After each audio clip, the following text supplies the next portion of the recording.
Good evening, I'm Professor Pat Gyrey, and it's my great honour to be President of the Royal Irish Academy, and the other officers here present include the Academy's Executive Director, Dr. Siobhan O'Sullivan, the Academy's Treasurer, Dr. Mary Kelly, and the Senior Vice President, Professor Elda Maher. We're delighted to welcome you all to the Royal Irish Academy this evening, and what a fantastic room to have a discourse in. As a show of hands, how many people are here for the first time? Oh, that's a sizable number. I hope you're impressed by the room we've put into your facilities today, and really is one of the hidden gems, I would say, of rooms within Dublin and, dare say, Ireland. So it's really nice to have the opportunity to be here this evening. So we're here this evening for tonight's discourse, Responsible Artificial Intelligence, Is It Mission Impossible? So this is the fifth discourse in our 24-25 series, which examines artificial intelligence, or AI, whichever you're happier with, from various perspectives with distinguished speakers who are experts in their various fields. Academy Discourses are the oldest and most renowned series of talks in Ireland. The first discourses were presented in 1786. Historically, they were the occasion reserved for the most distinguished academics to first reveal and discuss their work in public. We now record these discourses, and they are available on the Academy website, www.raa.ie. And during the summer, if you're fed up with reruns on RTE and nothing quite new coming out on Netflix, do look up that website and you'll be able to look at the previous discourses in this series. Before we begin, we have some short Academy business to undertake. The minutes of our last discourse, AI and Creativity, Boosting Innovation or Limiting Originality, which took place on the 26th of March 2025, were posted online. Since our members did not inform us of any issues with these minutes, and they rarely do, I will take these as approved and I will sign the minute book after this course concludes. It's my great pleasure to welcome our esteemed speakers for this evening's discourse.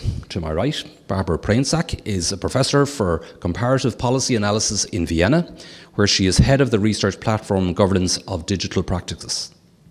In addition to her research and teaching activities, Barbara serves on numerous advisory boards, acting as chair of the European Group on Ethics in Science and New Technologies, which advises the European Commission.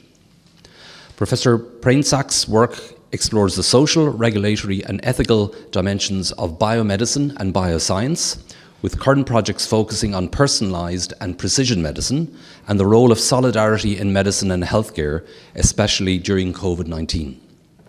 Her latest books were published in 2023, Wofür wir arbeiten, Brandstatter, and 2024, Arbeit, Care, Grundeinkommen, co-authored with Apple. And in the academic year 2023-2024, she was a fellow at the Institute for Advanced Study in Berlin. So Barbara, very welcome. Round of applause for Barbara.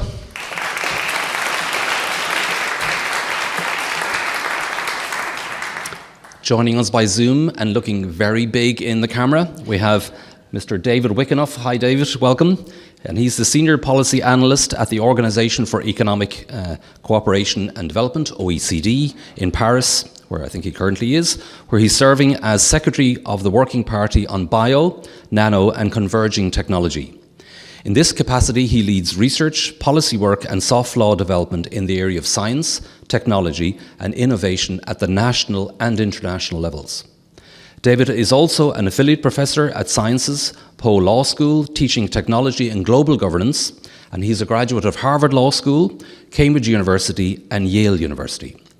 Prior to his work at the OECD, he was a tenured professor at the University of California at Berkeley, where he directed the program on science and technology studies and supervised PhD students in law, science and technology studies, and environmental policy.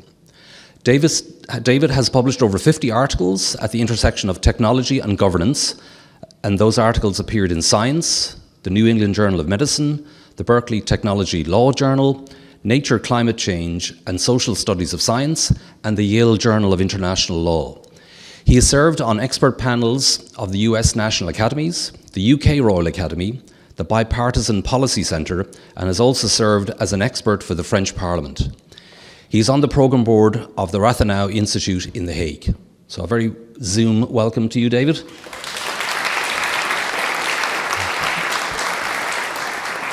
and fingers crossed for the technology to all work well. Our moderator for this evening is Professor Deirdre Ahern, Professor in Law at Trinity College Dublin, where she is the Director of the Technologies Law and Society Research Group. She's a member of the League of European Research Universities legal team on artificial intelligence, which formulates policy responses on matters of EU policy concerning AI. Professor Ahern's primary research areas are comparative corporate law, corporate governance, and tackling the regulatory challenges presented by fintech and artificial intelligence.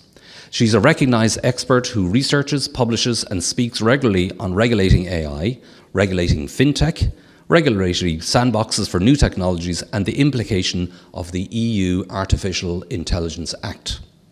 Professor Ahern supervises PhD and postdoctoral research in the areas of company law, fintech, sustainable corporate governance, and regulation of artificial intelligence. Welcome also to you, Deirdre.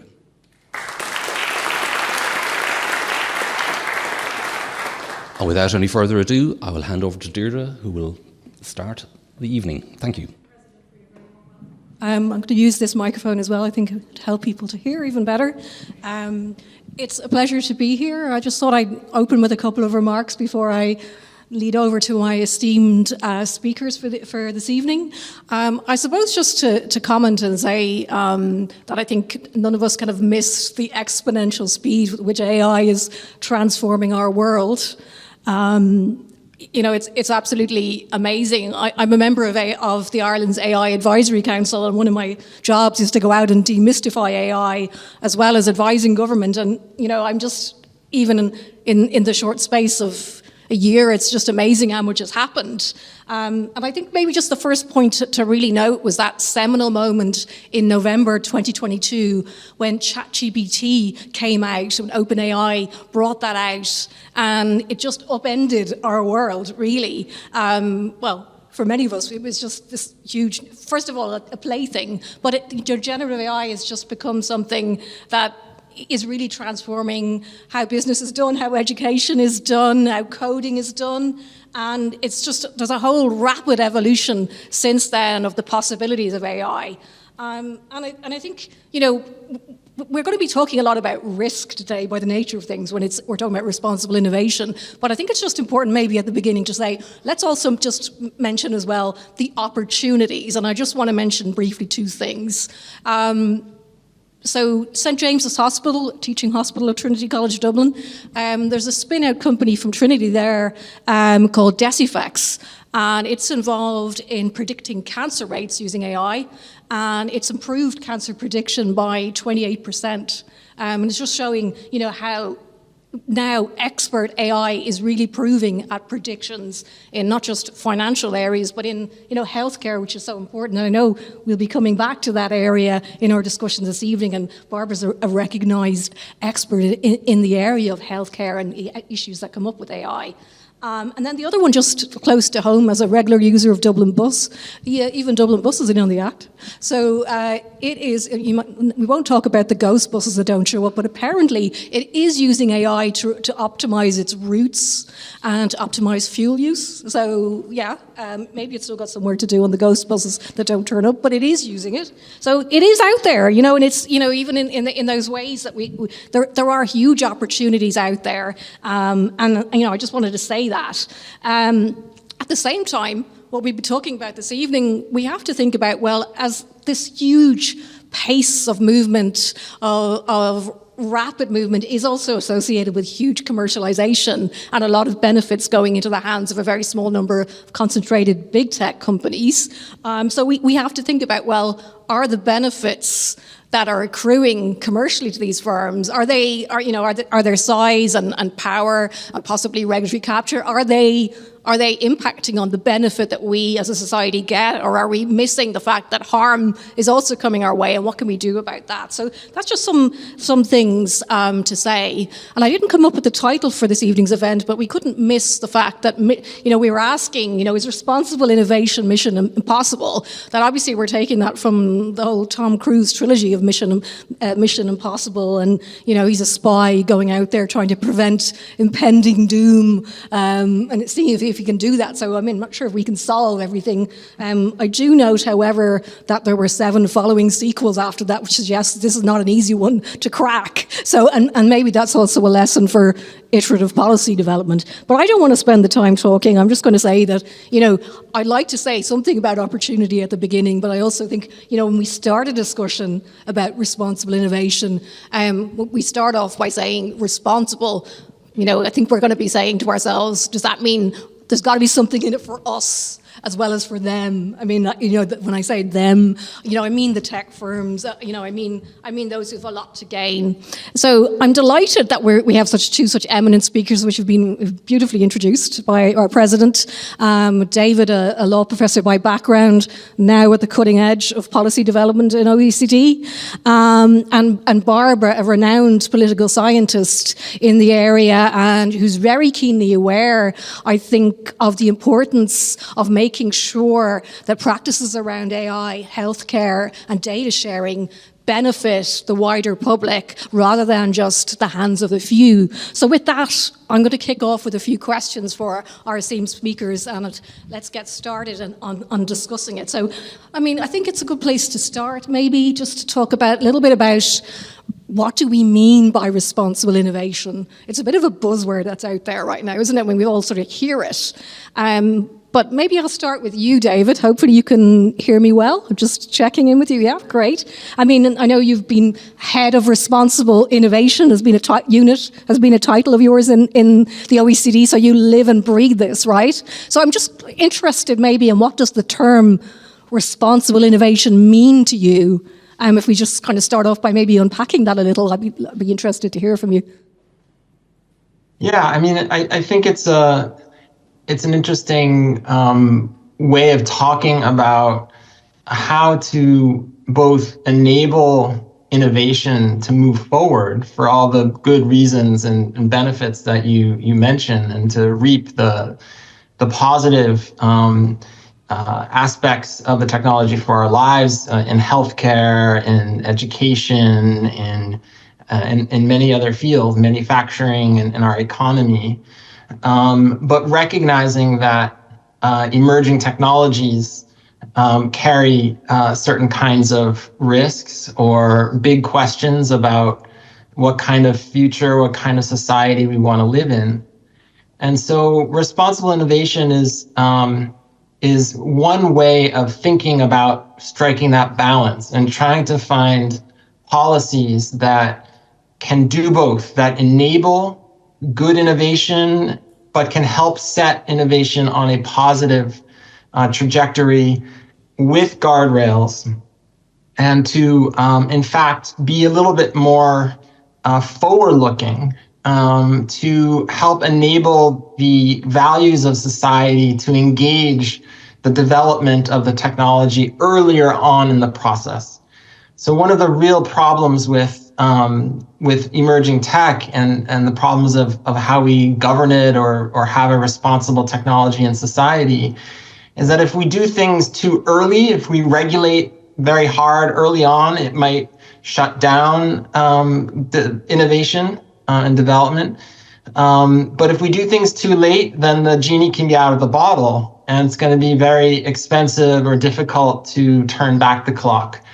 So there's certain kinds of approaches, we can maybe get into that later, that help take a more anticipatory stance towards how we manage technology, building in societal engagement and different ways to make it more democratic, and also thinking about being agile in how we do our governance. So those are a few ideas that we are trying to develop at the OECD around responsible innovation.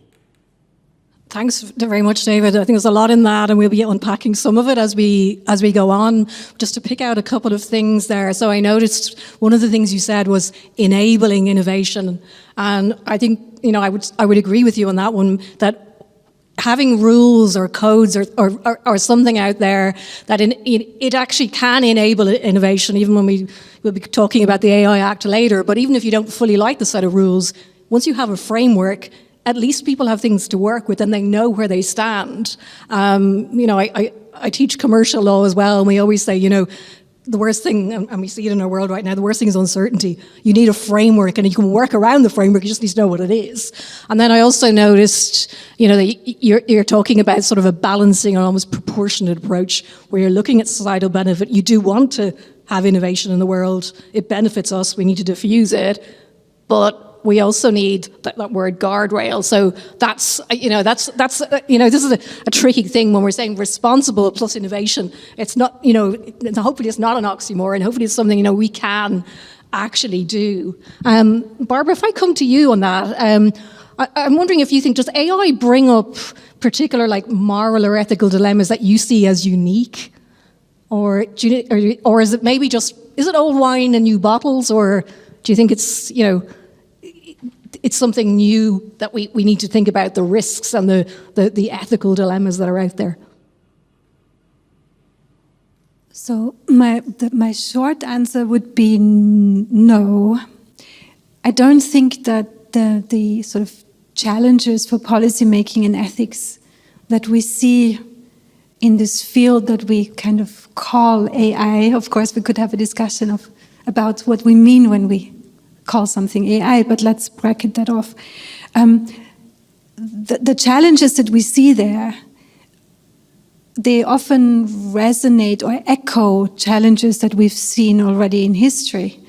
But what is new is the pace in which some things are happening now. So I think especially the things that generative AI can do in terms of the breadth, not so much in terms of the uptake. I just heard recently that the uptake of generative AI isn't faster than PC uptake when PCs came out. But in the terms of breadth of things that generative AI can do is quite startling. So I think it's always good to have this historical perspective, and so I'm grateful for your question, a historical perspective of how and with what do those challenges resonate. And I think this is also why I like David's definition of responsible AI. A lot of innovation, responsible innovation, a lot of innovation nowadays increases inequalities. A lot of innovation nowadays doesn't necessarily help to fight the climate crisis, right? A lot of innovation that takes place nowadays just makes rich people richer. So responsibility is an invitation to really think about what kind of innovation do we support and how and why and at whose cost. And for AI specifically, the old question of automation is reappearing as well. So automation has made many, many things easier, more productive. It has increased productivity. It has brought great financial and economic gains. But these gains were not distributed very equitably. The time that was freed up by the use of machines is not time that benefited workers, families. So the challenge, I think, now is to do it differently, to distribute it more equitably, to use those technologies in ways that actually benefit real people and not only corporate entities. I would agree that I do think generative AI is different, but I often see the argument about when we say there's all these new regulatory challenges, that it can be a case of old wine in new bottles. I was once listening to a podcast where somebody said, "What's your favorite technology?" And the answer that came back was the wheel. And the reason was, well, it revolutionized transportation.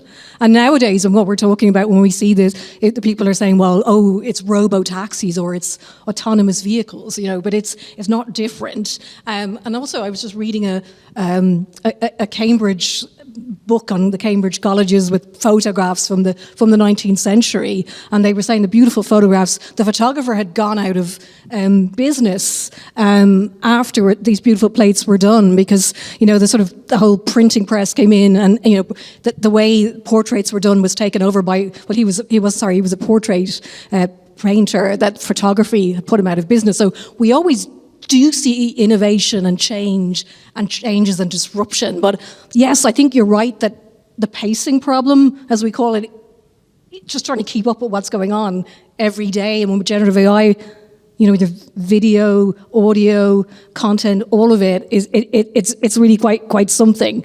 I'm just interested as well, maybe in your views, either of you, on whether we see like algorithms as causing particular risks, or you talked about how AI may not benefit everybody. Are there particular risks around algorithms, because they're created by humans, right? So I'd be curious if you want to come in on anything that we can think of there, or instances that you might be aware of of problems. Well, I think there's the algorithms, and then there's they're the big foundational models, which give rise, or are built on algorithms, but give rise to many different applications. So algorithms proliferate through AI systems. There is the problem of just accountability of AI systems, because algorithms, they're initially programmed, but how they operate is oftentimes opaque. There are problems in terms of accountability if there are damages. In the law and in our kind of social life, if things go wrong, we want there to be responsibility.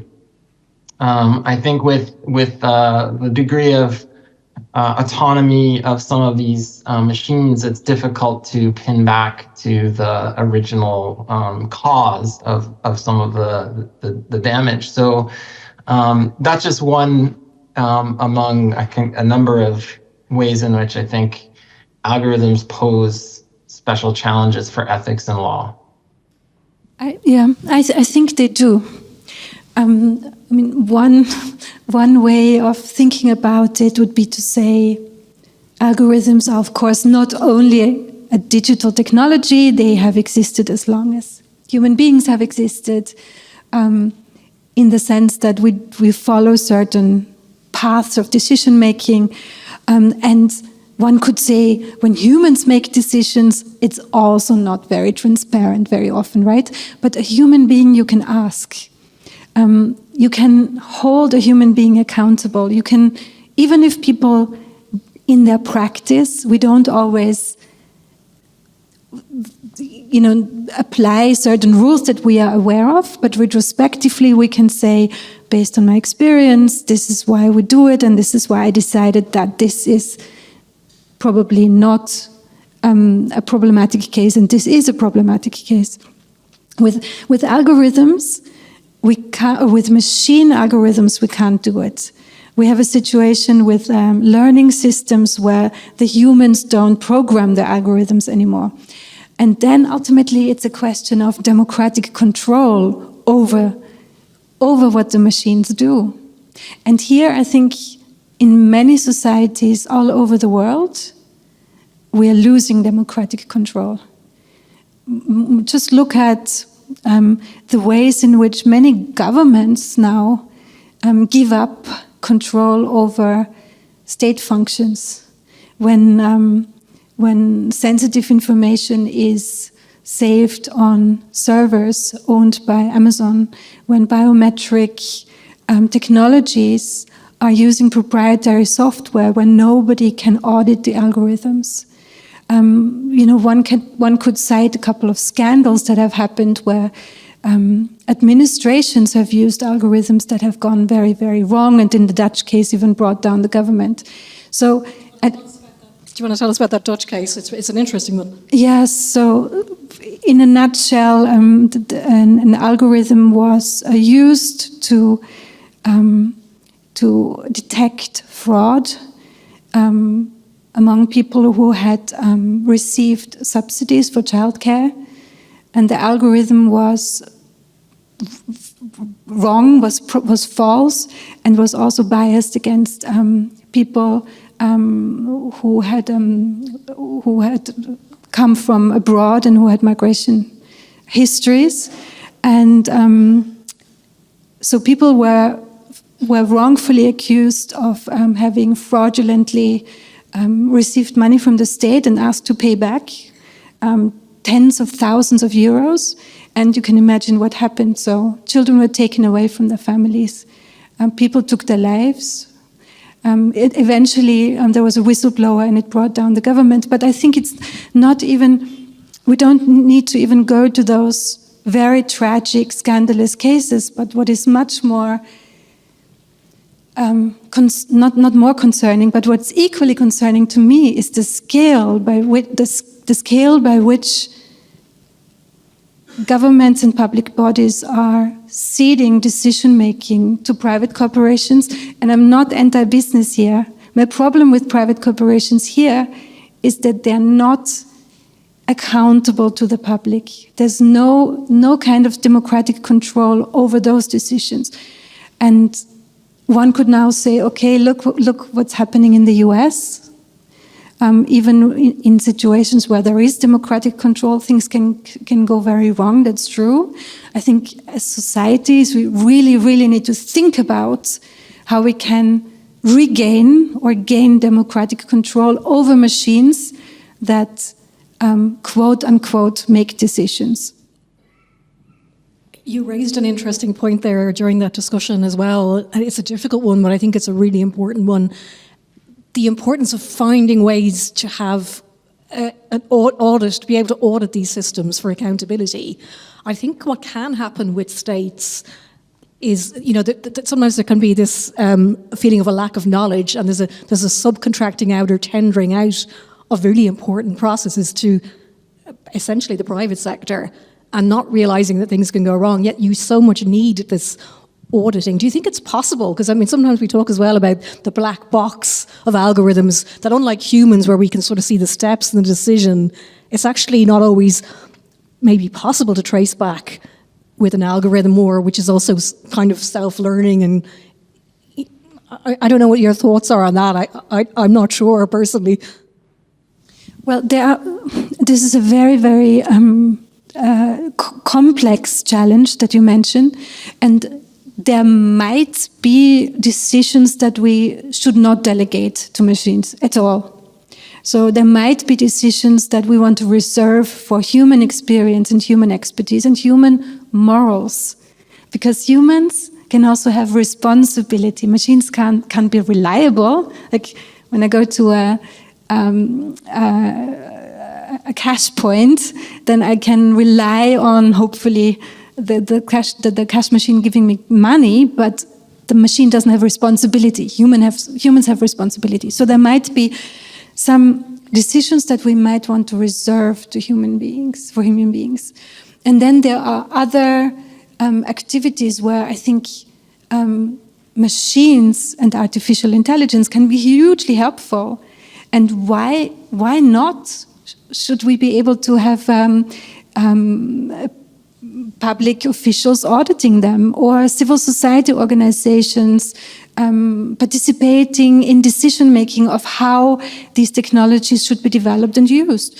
So when I talk about democratic control, I don't mean state ownership necessarily, but I mean various levels of the people having influence in the development of the technology, in the deployment of the technology, and the auditing of the technology.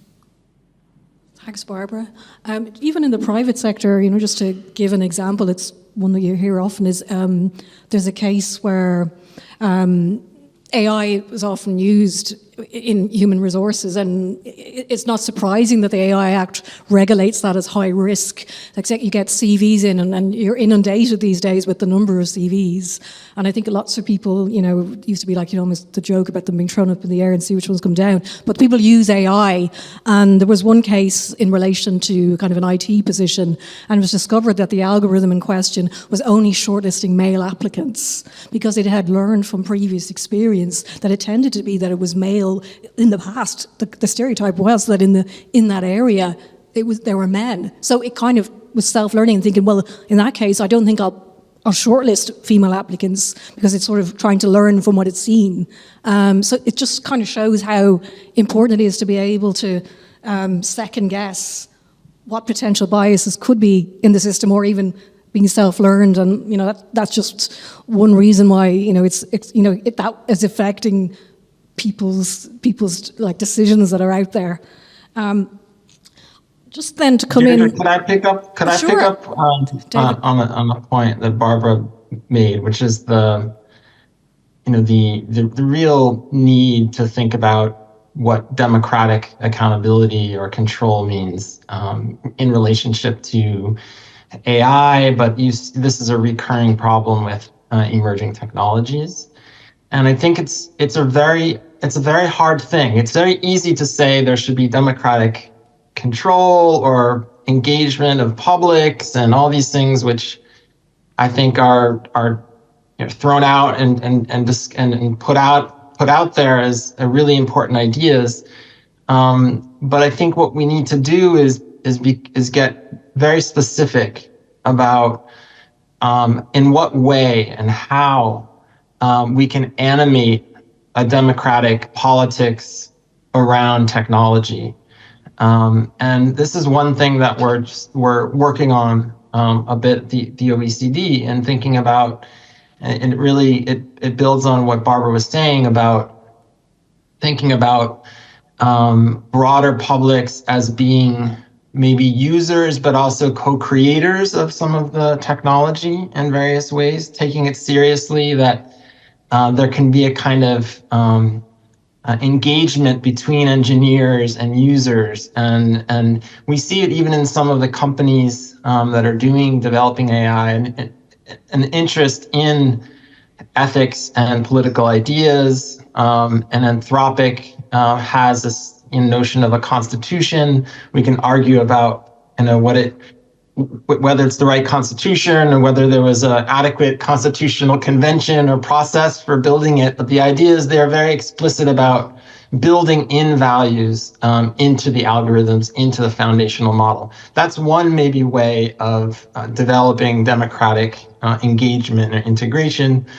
But another one is, how do we foster, under what can we create the conditions under which we can have the public discussion and debate about value trade-offs that the technology raises. And I think having that debate is so elusive. It's difficult to have that when it's a technical topic. There's a high bar of entry to the conversation.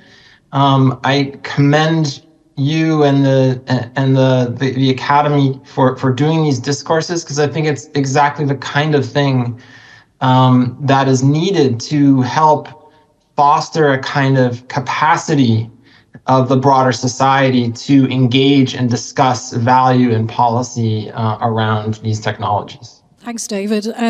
Anthropic, which you mentioned, is an interesting one. So it's one of the other generative AI companies that's one of the good ones, at least. What it did was it has Claude as a generative AI tool. It kind of crowdsourced values by going out there and asking people to suggest its constitution, like what sort of values and human rights it would want to see, like do not discriminate in making decisions, equality, a lot of it was based around familiar human rights frameworks. And then it tried to build those into the algorithmic decision making. I did hear that some of them may have been rolled back on in the more recent times, it being an American company, but that's just anecdotal. So, I think it is, as you say, it's difficult to see, but I think we need to involve stakeholders and the public from the bottom up and on an ongoing basis, right?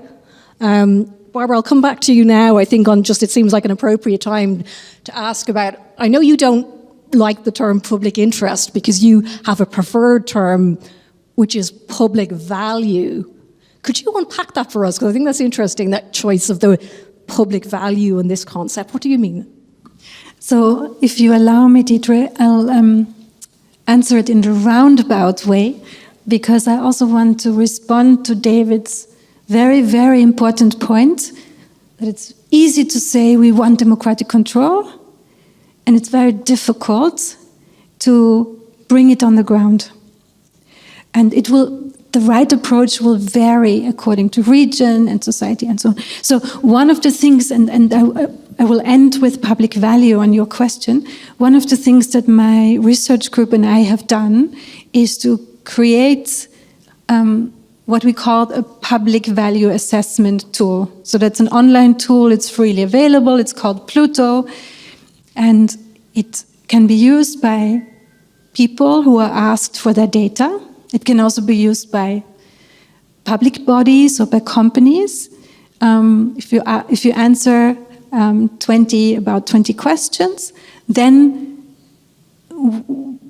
you will get a kind of score and an explanation of how likely the data use, what you're doing with the data, will actually create public value.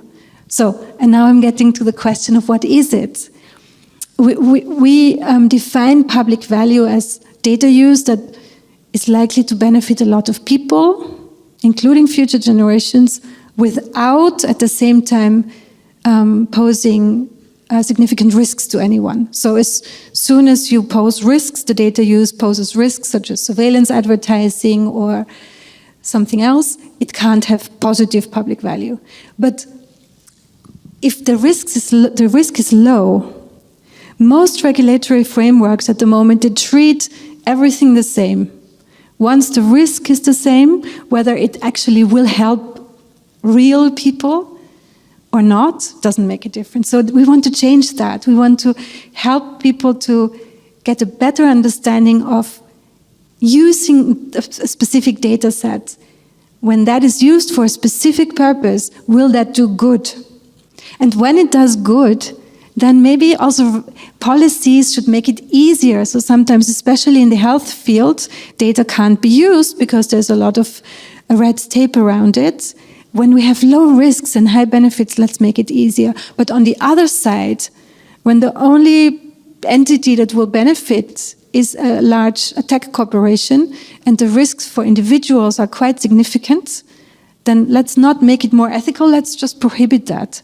So that's what public value and the public value assessment tool wants to do. And just to stop with a sort of on-point answer to your question, why don't we use public interest? Because public interest requires a binary assessment. Something is in the public interest or not. It's often done by experts, this assessment. We want to broaden the discussion. We want everyone to be able to see whether data use is likely to create public value. They can then also disagree with our scoring. We want to have a discussion about, we want to take it out of this yes or no. We want to have a debate about what kind of data use will actually do something good in our society and how can we make that easier. Well, that's really interesting. Could you give us an example of something, a use that you would see as a kind of high public value use of data, so just for people to understand?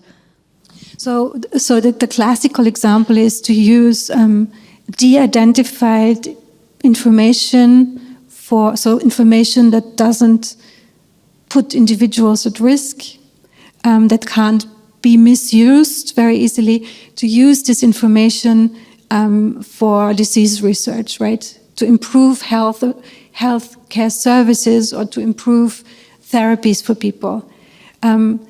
That's the classical example of high public value research.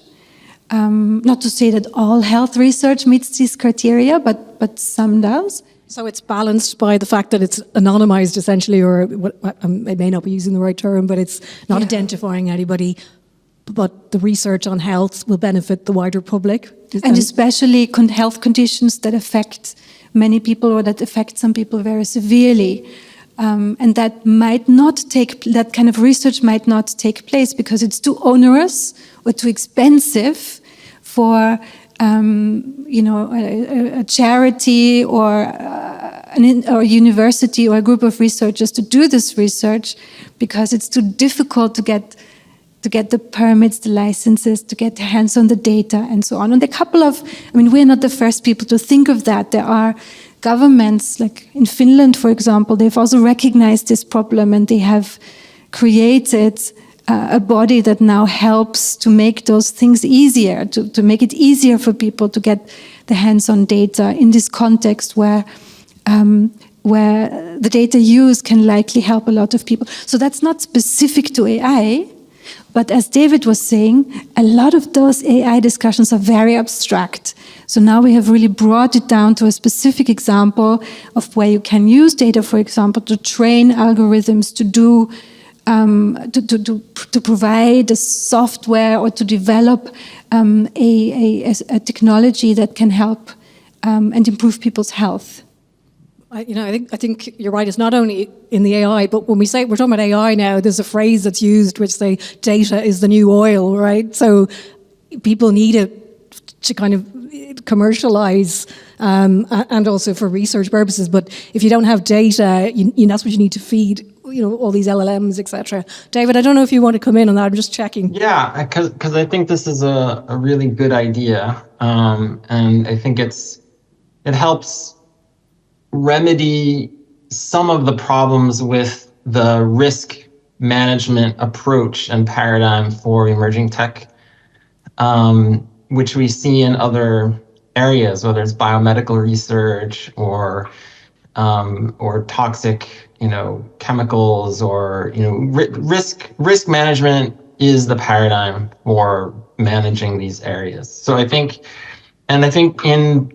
in the context of emerging tech, there are shortcomings with that. And I think, Barbara has pointed out, I think one of the major ones, which is if you're just sort of protecting against kind of localized harms, you're not promoting collective good. It might distort or misalign your regulatory approach with sort of the public interest, or not public interest, public value. I think one trouble or one difficulty, I think, probably with the public value approach is one, again, that Barbara, you alluded to, which is it requires real judgment and point of view as to what is valued. It's quite value based. So it does raise the question of, well, who is making the determination of public value? And I think what's nice about the proposal, Barbara's proposal, is it creates a tool that opens up the question for debate. So I don't think, Barbara, maybe I'm misunderstanding, but I don't think you're saying this is the determinative value in this particular case. It's saying, here's a way of approaching it, but also our very sort of the basis of our calculation of value is dependent on sort of the public values and is open to debate. And so I think that's a really important intervention and can get at some of the elements that risk regulation doesn't. I mean, the kind of larger cultural risks or cultural effects of technology don't really wash out in the risk management paradigm. So we really do need to think about those other approaches. Thanks, David. I mean, I suppose actually the whole area is kind of value laden, and we have, putting a determination on value it's a tough one. I mean, I don't think this discussion on responsible innovation will be complete without mentioning the EU AI Act, so I have to go there.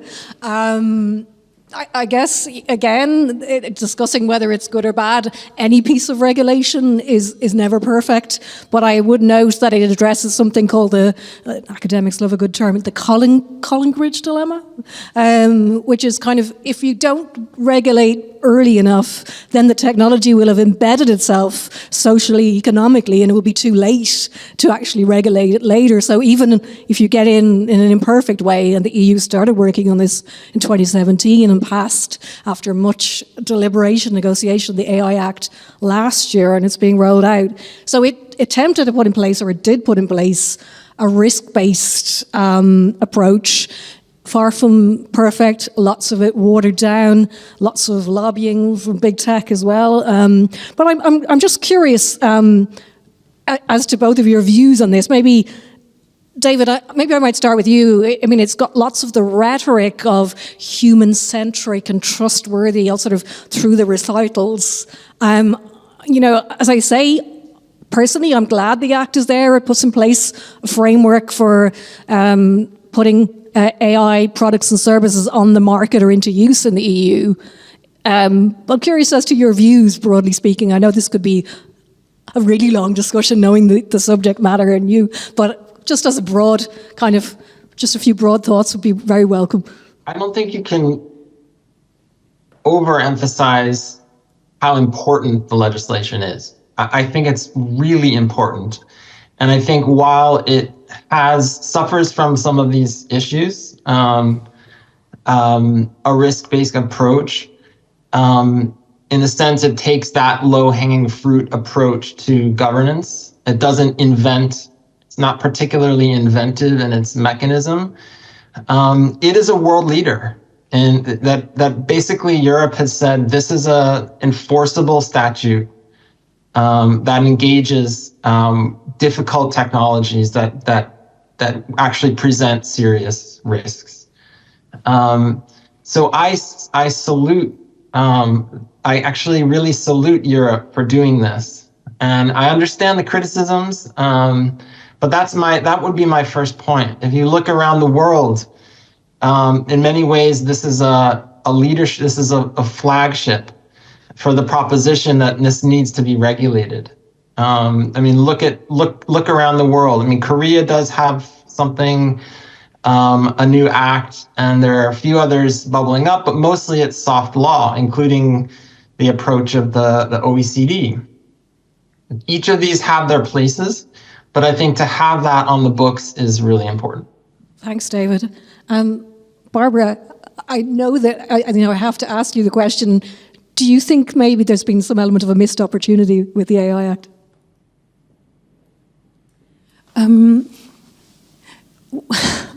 It's easy to criticize it. So I agree with a lot of what you said, David. I think two things would have been nice to have. One, I think we really need to make sure that we don't overburden small enterprises with the same requirements that large enterprises have and large data users. I think that's a problem with GDPR already, with the General Data Protection Regulation, and that also is perpetuated in the AI Act. So I think we need to sort of free some of the small businesses from some of the requirements that large entities have. And the other one is, this will come as no surprise, that I think it would have been nice if it had not been only risk-based, but if the regulation would have acknowledged that some AI systems that are likely to create more public value than others could be treated differently. And here, just to echo David's important point, the question of what public value is cannot be answered in the abstract by experts. So also the tool that we developed, the tool has an appendix that says exactly which questions we chose and why, how we weighed them, and why, as an invitation for people to say, for our community, in our company, in our organization, we want it differently.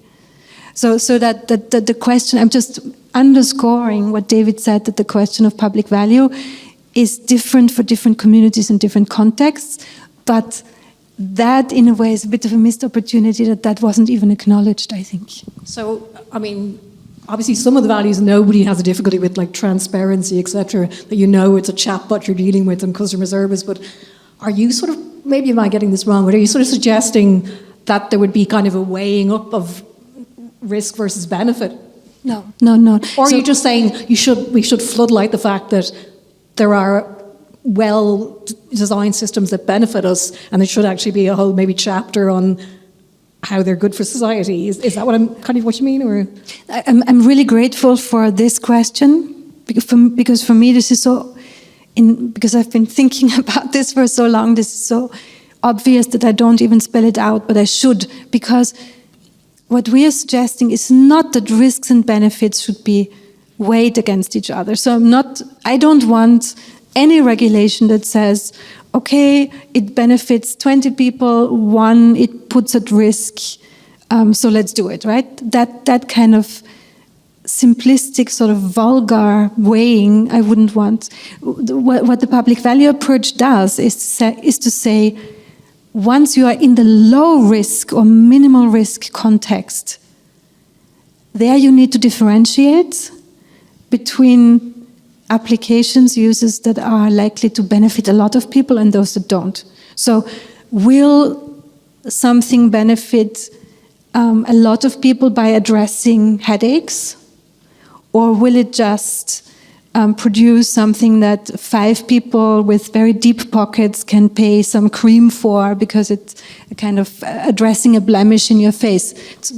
So once you are in the low risk context, I think as a regulator, you should at least acknowledge that some applications that are likely to really help societies by addressing climate change, by addressing loneliness, by improving healthcare, they should be treated differently from uses that just help very, very few people or just increase the wealth of some. That's the argument that we're making. Oh, thanks for that, Barbara. That's very helpful. I'm going to change tack a bit. David, I know you do some really interesting work around many other different types of technologies, and one of the things that I only recently came across that you've been involved in, which is I find fascinating, is this area of brain-computer interfaces. So basically neurotechnology. Now I'm going to give my layman's understanding, and you can come in then and properly tell us, okay? But so it could be that some of them, I think, like electrodes could be implanted in someone's brain, or they could be like sensors outside. So say, for example, the most obvious one, cochlear implants to fix someone's hearing. But then you also have things to help people with, say, strokes or epilepsy and that. But there's a whole other sort of argument out there about like enhanced cognitive intelligence, and where are we going? Are we all in the future going to have like chips implanted in our brain? You know, I mean, there's some really fascinating stuff happening, and I'm just worried like about the risks and that. And I know the OECD last year did some really interesting work around principles in this area. I'd love if you would just talk to us about this, because again, you know, you're talking earlier, just alluded to anticipatory governance, and that we need to kind of be looking at what's coming next and some of what's happening now. But I mean, is a future where this isn't just maybe therapeutic? I mean, I'm kind of blown away by this, really. So could you talk to us about it? Yeah, sure. I think a big question is there an appropriate level of oversight for the use of brain-computer interfaces that aren't necessarily in the medical context? Because if these are in the medical context, we have pretty well-established regulatory systems to regulate devices. But what's going on in the industry is there are lots of multiple uses of different devices. And there are also devices that are being marketed on things like well-being or cognitive enhancement and these sorts of things. And it's really a wild west in terms of what's happening. So I think even the companies would say we need to think seriously about, relates to what you were saying about that regulation can actually enhance innovation by creating sort of the same playing rules for everybody. I think there's a perception that there are costs to being a good actor right now in the neurotech space, whereas if everyone had to sort of do the same, play by the same rules, then it might lift all boats. But I think getting at the question of enhancement, so cognitive enhancement or human enhancement, this is not just a neurotech question. This is also a question of how the human relates to technology generally, and the relationship of human and technology, and the kind of cyborg life that we all live now to some degree or other. And I think it's pretty clear that the question is really, are there technologies that are really of such a change, disruption that we need to take, that leap us ahead or create a new kind of functionality, that we have to take them especially seriously and put more scrutiny towards. One of the big questions in enhancement is the question of access and justice, right? Distributive access to distribution of technology, especially for technologies that fundamentally enhance basic capacities, whether it's cognitive capacities or endurance or these kinds of things that are that sort of enable many other kinds of human capacities.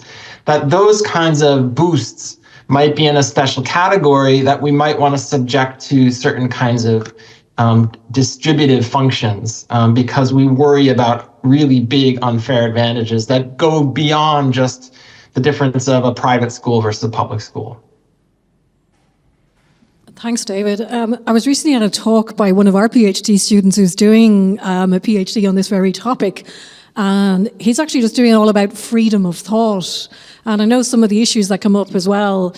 When he was raising, I'd say if you had in the future, I don't know when, but you have an employer who says, okay, I want all my employees to get this, cognitive enhancement. We want everyone to be as smart as possible. The issues that come up about the right to self-determination, freedom of thought. And then also, I believe there's also, like anything, this dual use ideas, use by, say, in armies, etc., that, this is going to be standardized again. Are there worries around these things, or how far off is it? I mean, we obviously have companies like Neuralink, Elon Musk's company, which at the moment is helping quadriplegics. But who knows, in a year or two, what chips will be being inserted where, so. Yeah, and I don't think I'm well positioned to tell you of the time horizon. I think it's longer than I think Elon would tell you it is, but just by the logic of capitalism and hype. But I know that these things are being actively researched in military contexts, for example. And I think it's particularly relevant to this conversation because you have the hybridization or the convergence of AI and neurotechnology that is speeding up. It's accelerating the development of technology. It's accelerating the kinds of feedbacks you have between device and computer and thought process. And there's a learning function and a personalization function that can be sped up by AI in the devices. Thanks, David. I'm probably asking some of my last questions now, I see on time, but I guess maybe it might be appropriate at this point just to ask you both to reflect on some of the goal tension that we see around innovation that we've touched on. I know, Barbara, in your work, you do advocate for AI being operationalized in a way for society, and you'd like to see that happen. Whereas David, in some of your work, obviously, you focus on balancing, but you're interested in innovation diffusion. And again, there's that whole thing among countries as well, where there's a tie-up between technology, AI, GDP, and a competitiveness between nations as well. So I'm just interested in exploring that sort of tension, and can we resolve it? Maybe I'll start with you, Barbara. I genuinely don't know. I'm very confused about those things because for a long time we said that, people in Europe said that the European approach of protecting citizens and protecting citizens' interests was in a way the right approach. The Chinese approach seems to be more in terms of a kind of state-directed data curation for businesses. The American approach, again, is very different. I do understand the argument about pace. I do understand the argument that good innovation, good as we defined it, should not be slowed down or hindered. How we get there in the context of what goes on in the world and the shifts that we're currently seeing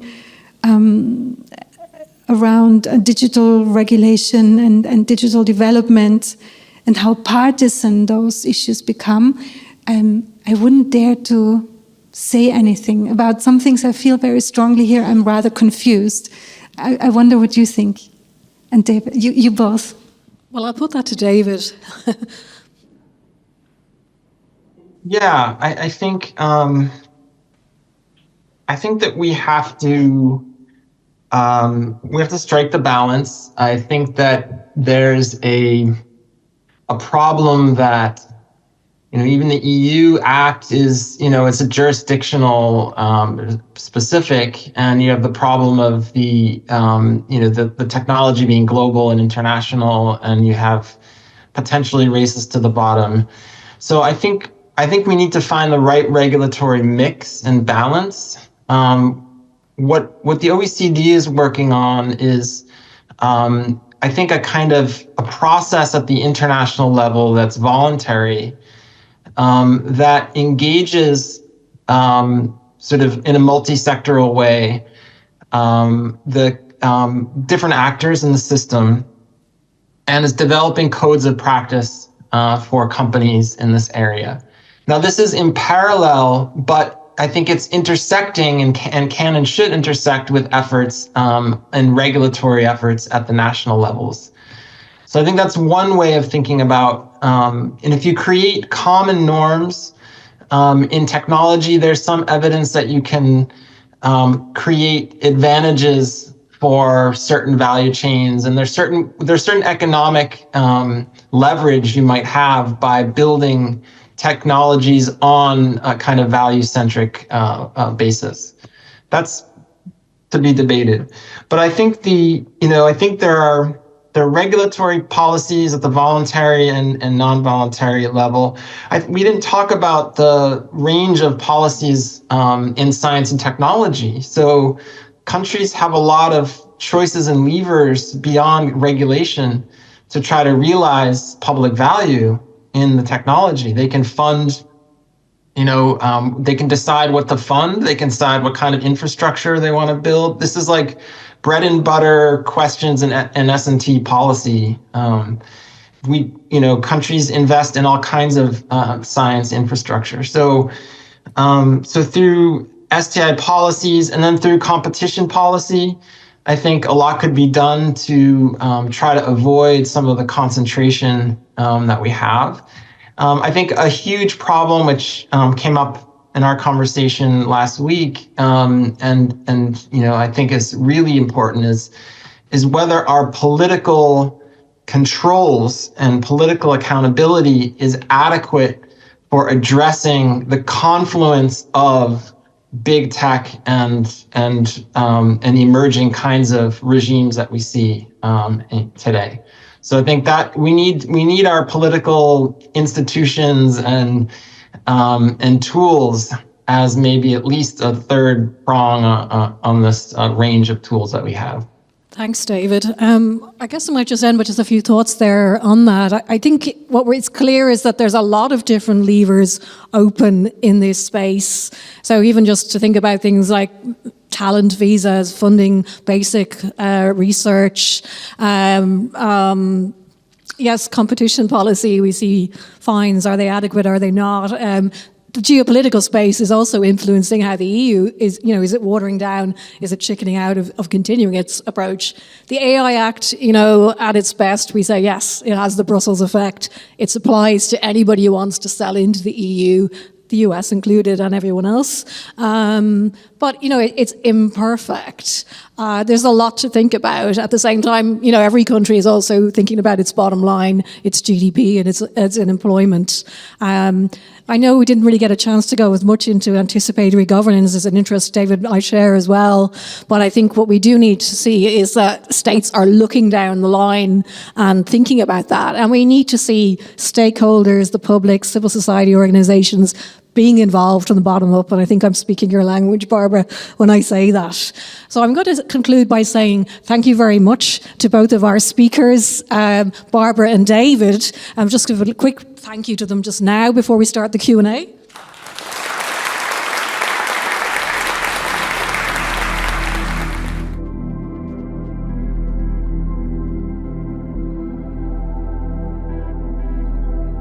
Yeah, so I'm not pretending that I know the answer, but I think a couple of steps towards an answer maybe. So one, it starts with digging into the ideological underpinnings of Musk and some of the tech oligarchs, because it's quite chilling, and the signs were there in the 2010s. In the 2010s, the program of RAGE was already out there, retire all government employees, the idea to replace human administrators and human politicians by machines because they can be more easily controlled. The idea that when you have control over computers, you have control over the government. And it goes to, I'm not going to go into the details now, but the idea of networked states, where you create free states, such as in Greenland, that are more or less law-free zones where you have cryptocurrency and where you can keep people out. So you can keep all the poor people out. This is more or less what it boils down to. It's an apartheid vision, really, according to socioeconomic criteria. So those are the ideological underpinnings, and I think we really need to look at that, and because this is not what features in the election programs, right? So that's one thing, and the other thing is to really avoid monopolies or quasi-monopolies, large concentrations of data in any event, because they could always fall into the wrong hands. And we should not have any large concentrations of data without democratic control at different levels. So not only through traditional democratic means, through parliaments, but also through civil societies. And in some cases, we shouldn't datafy. In some cases, maybe we shouldn't give up. We shouldn't translate the world and our behavior and our bodies into data that somebody then can store somewhere in some cases. So I think it requires measures from all sides, because I do think that the situation as it is quite serious, actually. Thanks, Barbara. David, I don't know if you want to add anything. No, I just maybe one idea to Barbara's eloquent answer. I think that this is a broader problem of the control of media and oligarchy, and AI is maybe just in the mix here as an accentuating factor. But I think it needs to make us think seriously about beyond the normal tools of competition policy, which is anti-monopolistic policy, towards getting really serious again about competition around speech, and thinking about how certain entities dominate speech, and that maybe it's up to societies to develop tools to break up speech. That's sort of a provocative, non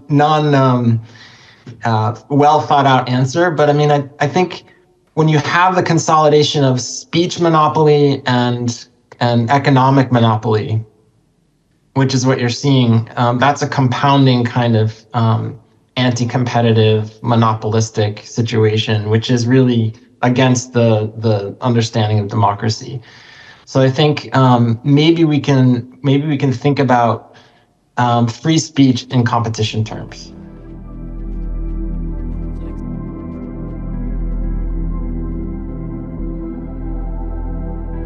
I think here we can have a relatively short answer. I mean, this is what the education system in any given society should be doing, and what Parliament should also be doing in other domains where it's not the education of children and young people, but also education in all walks of life. And digital literacy shouldn't just be how to use an Office document, Microsoft Office, but it should be teaching also about the political economy of data.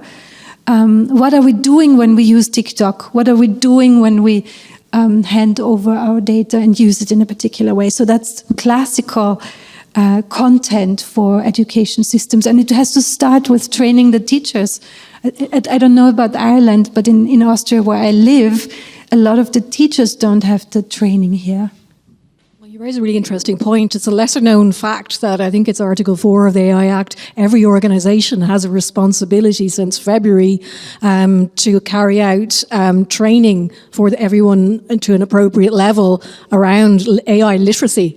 It's called, and it depends how much it's needed, but everyone's supposed to be getting this training. And I think maybe many organisations don't know that they're actually in breach, and currently the Department of Education is working on guidelines for schools. But yes, it behoves every organisation to actually carry out that training. I mean, you discover maybe some organisations have policies saying, oh, you can't use ChatGPT, but then someone's just taking out their phone and having it write the email. So anyway, I could go on. I've done the board trainings for people, but it's kind of, a lot of people don't realise that every organisation needs to be taking it seriously. So thanks for bringing that up.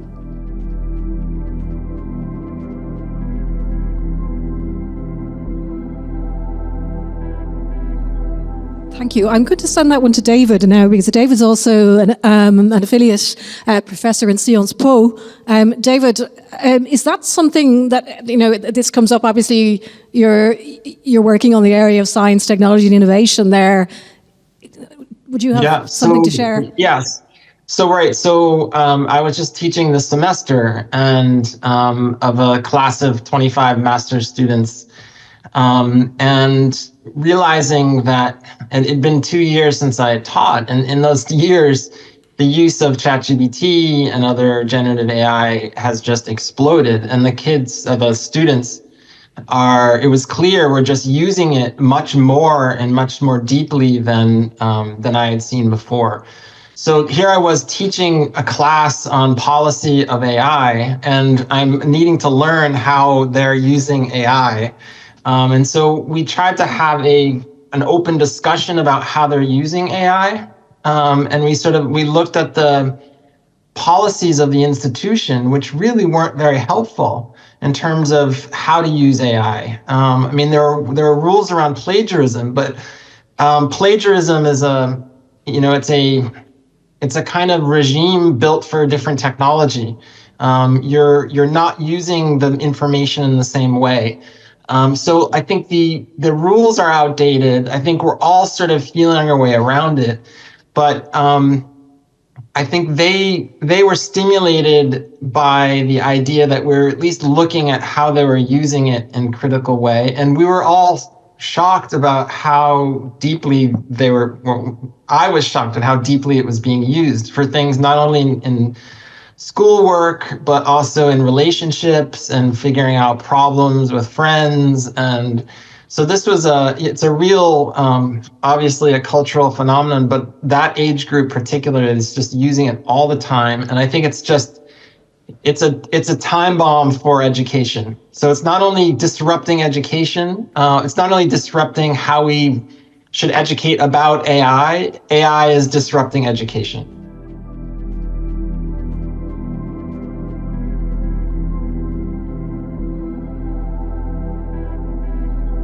I think this has to be part of the answer. I think, and it's experimental. Like these participatory processes, there are many flavors, but there's a lot of learning from the kinds of processes that work and seem to help generate kind of understanding as well as get sort of signals from the process itself. In our framework for anticipatory governance of emerging tech, this is the participatory technology assessment, and especially from a forward-looking perspective, is also really important. So combining these kinds of processes with foresight, forward-looking tech assessment, and even the formulation of technology strategies by governments. So I think one of the problems with these processes is sometimes they don't link up with policies, with government policy making. So this is one of the delinkages that needs to be addressed in these processes. So if we can address the linking to actual policy and encouraging a very forward-looking approach, I think that would be great. I would like to come back to this important question about ethics. In addition to what you both just said, I think there's a real need to, the two practices, I think, where there's a real need to change the way we teach and learn about them. And one is finance.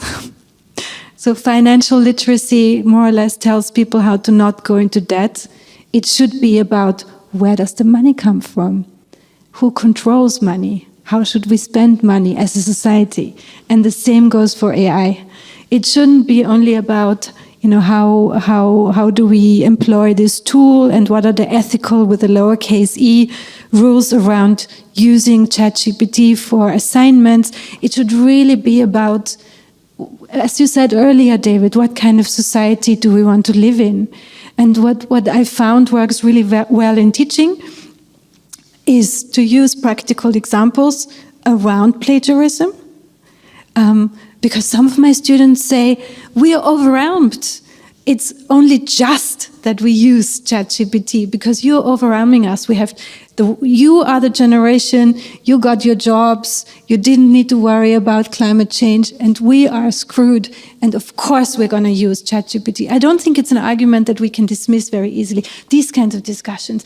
And also discussion, and another discussion that works really well for teaching ethics is, I think, this intellectual property question. So when image or content creating AI, image creating AI uses the work that humans have created, who might not even make enough money to pay their bills, how should we deal with that as a society? So sometimes through those very practical questions, we can open up to the bigger questions. So finance and AI needs to be taught differently, I think.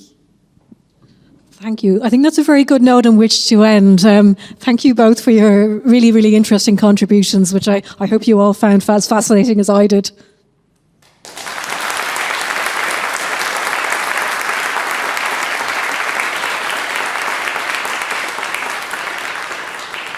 What a very interesting hour we've had listening to this particular discourse. So many thanks to Deirdre for a superb job as moderating, and to Barbara and David, really superb interaction. And David, even though you're not here, you're certainly here in spirit. So it worked far better than I thought it was going to work, actually, because you always worry about hybrid meetings and all that sort of stuff. But really was very thought-provoking, and I think of all of the discourses, I came in feeling upbeat. I now feel a little bit downbeat, actually, I have to say, at the end of this one.